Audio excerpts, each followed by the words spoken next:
Darwin's theory of evolution by natural selection, right? So that's my framework now.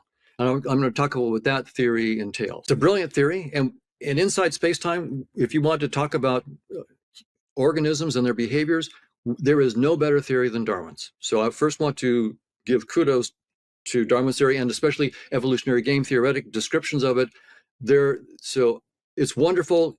I've used it also in consulting with companies for marketing and advertising. It works. It's very, very powerful theory. Most people think Darwin's theory is going to entail that, it's survival of the fittest, and of course the fittest are those who see the truth, right? If you don't see the truth, you're not going to be very fit. So of course we've evolved to know reality, or at least the parts of reality that we need. Maybe not all of reality, but we need to see some parts of reality accurately to survive and compete. And when you look at Darwin's theory carefully in evolutionary game theory, you find, and by the way, Steven Pinker has a wonderful paper in 2005 titles. So how does the mind work? I think is the title of the paper. I highly recommend it. Steve gives several reasons for us to understand how evolution could lead us away from veridical understanding of the world.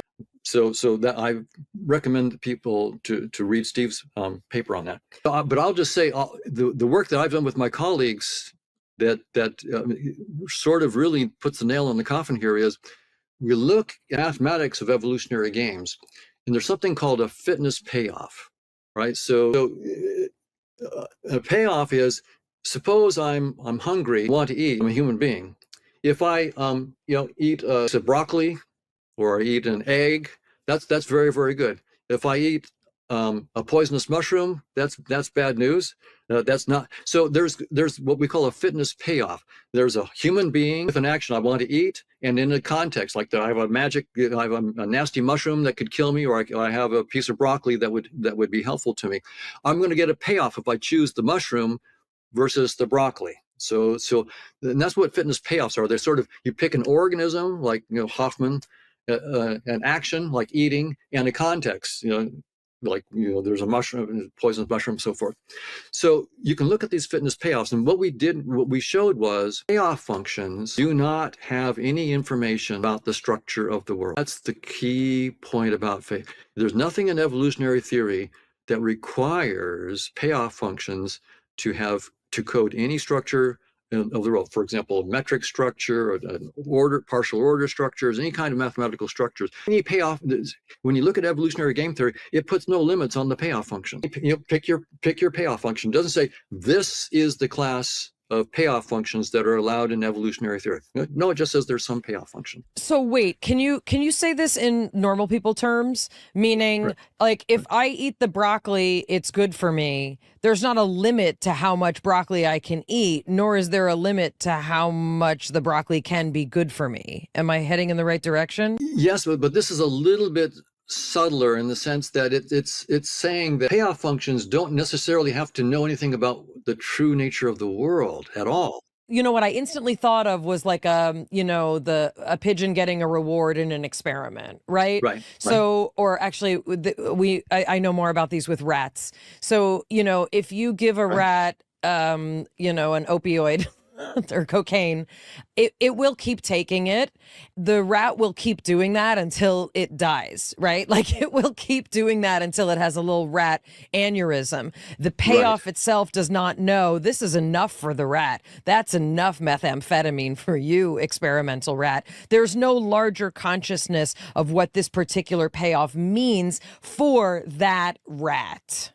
Exactly. In some sense, you found a little problem in the whole design of the rat, because that's the reward system, and so you keep giving positive stuff to the reward system, and says, oh well, I'll keep doing that until it falls apart. Right, and the universe doesn't have a larger wisdom of like, or even if you think about food, I studied Prader-Willi syndrome, right?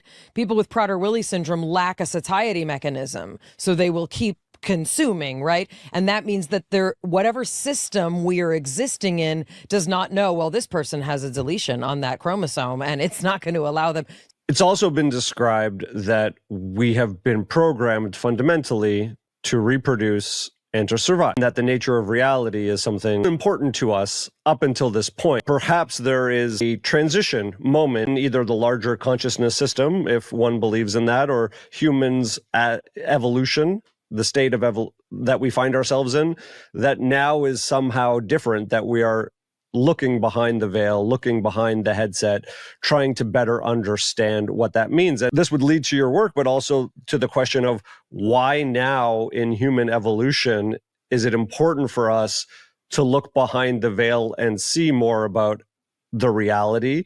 Perhaps it is that is important for our survival as a species to know more. It's quite possible. If I try to stay within the context of evolutionary theory, though, for just a moment, just to look at its implications, because I think where you're going there is going to require a broader framework to go that direction. But so let go right back to just evolutionary theory for a moment. I think one simple thing to say about it is, the more calories you spend to do something, calories you have to eat, you're trying to do things as cheaply as possible. I love this example of the jewel beetle. This is a concrete example. So the jewel beetle is dimpled, glossy, and brown. Males fly, the females are flightless. And the males go around searching for females, flying around looking for me. And if they find an eligible female, they alight and mate. Then these are out in the outback of Australia. And they're... For a while there, some guys in Australia had these beer bottles called stubbies that were also dimpled, glossy, and brown, just like the beetles are. And they were tossing their empty beer bottles out into the desert. What happened was that these beer bottles are what we call a supernormal stimulus. The male were just flying to the bottles and alighting on them and then trying to mate. And so the jewel beetle males they would swarm all over these stubbies, and they had full body contact, and they still couldn't figure out that they were not on a real female.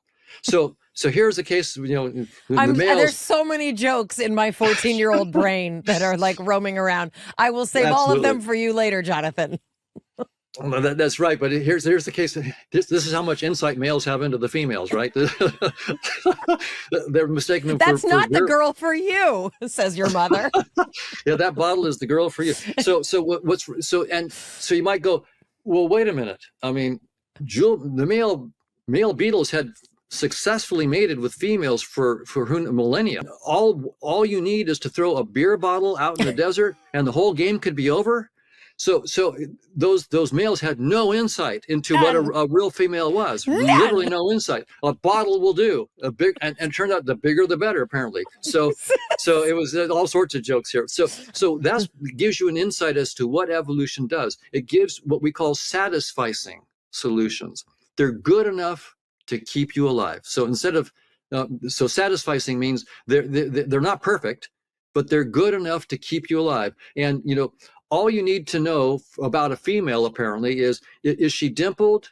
Is she glossy? Is she brown? Go for it. And if she's big, hey, the bigger the better. So, and beer bottles do that. So there you go. So they didn't learn the truth. They got a little hack. They're going through, and that's what evolution does. It gives us these little simplified hacks, not the truth.